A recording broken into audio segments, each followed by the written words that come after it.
নমস্কার, আমি অর্পিতা। শুরু করছি পলিটিক্স। উত্তাল মণিপুর, 3 জেলায় অনির্দিষ্টকালের জন্য কারফিউ জারি। 5 দিনের জন্য গোটা রাজ্যে ইন্টারনেট পরিষেবা বন্ধ।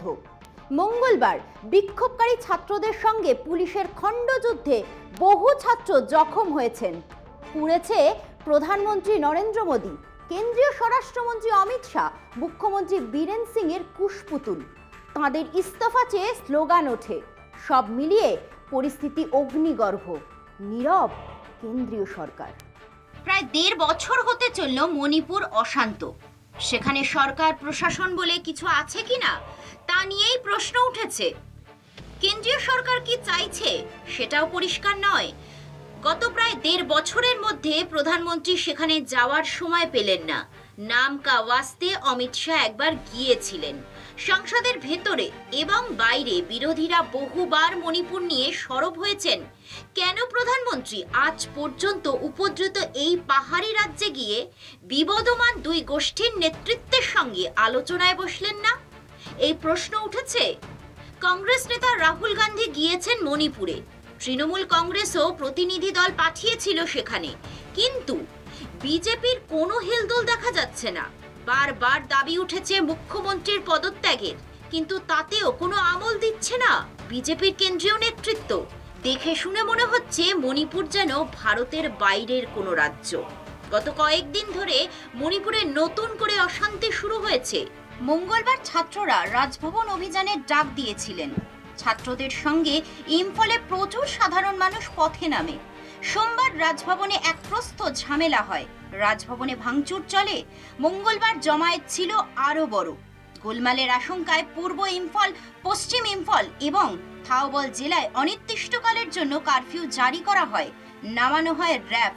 এই অবস্থায় মুখ্যমন্ত্রী বীরেন সিং রাজ্যপাল লক্ষণ প্রসাদ আচার্যর সঙ্গে দেখা করেন। তিনি কেন্দ্রের হস্তক্ষেপ দাবি করেন। রাজ্যপাল বিক্ষোভকারী কয়েকজন ছাত্রের সঙ্গে কথা বলেন। ছাত্ররা জানিয়ে দিয়েছেন রাজ্য পুলিশের ডিজি এবং নিরাপত্তা উপদেষ্টাকে 24 ঘন্টার মধ্যে বদলি করা না হলে আন্দোলন আরো বড় আকার ধারণ করবে। मणिपुर में 11 महीने हो गए। 3 मई रात को आपको याद होगा पिछले साल मणिपुर में हिंसा की शुरुआत हुई थी। सैकड़ों लोग मारे गए, लाखों लोग विस्थापित हुए, समुदायों के बीच में तनाव रहा। आज भी शक का माहौल है, भय का माहौल है। प्रधानमंत्री ने अपनी चुप्पी नहीं तोड़ी है, मुख्यमंत्री से बात नहीं की है, अपने सांसदों से बात नहीं की है, एमएलए से बात नहीं की है, राजनीतिक दलों से बात नहीं की है और खुद मणिपुर नहीं गए हैं। রাজ্যের 10 দলের বিরোধী জোটের দাবি মুখ্যমন্ত্রীকে সরিয়ে রাষ্ট্রপতি শাসন জারি করতে হবে।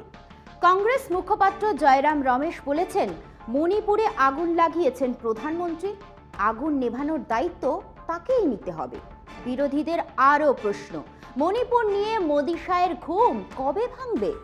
সময় এখন একটা বিরতি। ফিরছি বিরতি নিয়ে, সঙ্গে থাকুন। দিল্লিতে বিধানসভা নির্বাচনের আর 4 মাস বাকি।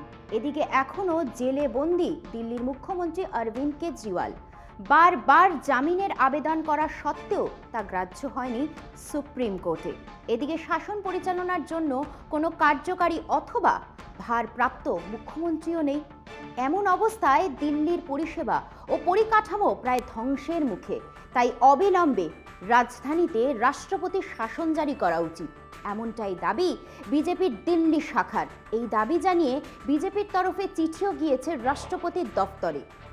চলতি বছরের 21শে মার্চ আর্থিক তছরূপ মামলায় সেই থেকেই তিহার জেলে বন্দী দিল্লির মুখ্যমন্ত্রী অরবিন্দ কেজরিওয়াল। মাঝে লোকসভা নির্বাচনের আবহে কিছুদিনের জন্য অন্তর্বর্তীকালীন জামিন মিললেও আদালতের নির্দেশে ফের কারাগারেই ফিরে যেতে হয়েছে কেজরিকে। সেই থেকেই একাধিকবার জামিনের আবেদন জানিয়েছেন তিনি, কিন্তু আবেদনে সাড়া দেয়নি সুপ্রিম কোর্ট। এভাবেই মাসের পর মাস কেটে গিয়েছে।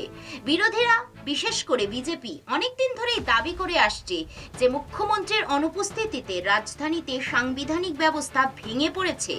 এমনকি মুখ্যমন্ত্রী জেলবন্দি থাকায় রাজ্য বিধানসভার বর্ষাকালীন অধিবেশনও করা যায়নি। তাই রাষ্ট্রপতি শাসনের দাবি বিজেপির। জানা গিয়েছে এই দাবি নিয়ে রাষ্ট্রপতি দ্রৌপদী মুর্মুর সঙ্গে দেখা করে বিজেপির এক প্রতিনিধি দল। সেই থেকেই দিল্লিতে রাষ্ট্রপতি শাসন জারির সম্ভাবনা নিয়ে জল্পনা তুঙ্গে। বিজেপির তরফে এই দাবি তোলার পরেই উত্তর এসেছে রাষ্ট্রপতির অফিস থেকে।